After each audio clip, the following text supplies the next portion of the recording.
ପଦ ଏ ହେବ୍ରୀ ପତ୍ରିକାରେ କହିବା କି ସାରା ବାଇବେଲରେ ମଧ୍ୟ ବହୁତ ଗୁଡାଏ ଡେଞ୍ଜରସ୍ ପଦ ଯାହା ଅଛି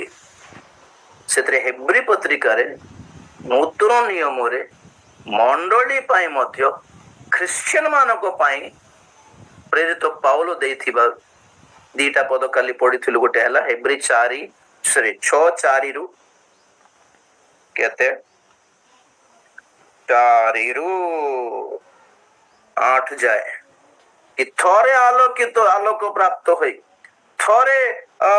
ଅନୁଗ୍ରହ ଦାନରେ ସହଭାଗୀ ହୋଇ ଅଂଶୀ ହୋଇ ପବିତ୍ର ଆତ୍ମାରେ ଅଂଶ ପାଇ ଈଶ୍ୱରଙ୍କର ଉତ୍ତମ ବାକ୍ୟ ପାଇକି ମଧ୍ୟ ଯଦି ତୁମେ ପତିତ ହେଇଯିବ, ଘୁଞ୍ଚିଯିବ, ଖସିଯିବ ଇନକେସ୍, ତ ଆହୁରି ମନ ପରିବର୍ତ୍ତନ କରିବାର ଚାନ୍ସ ନାହିଁ।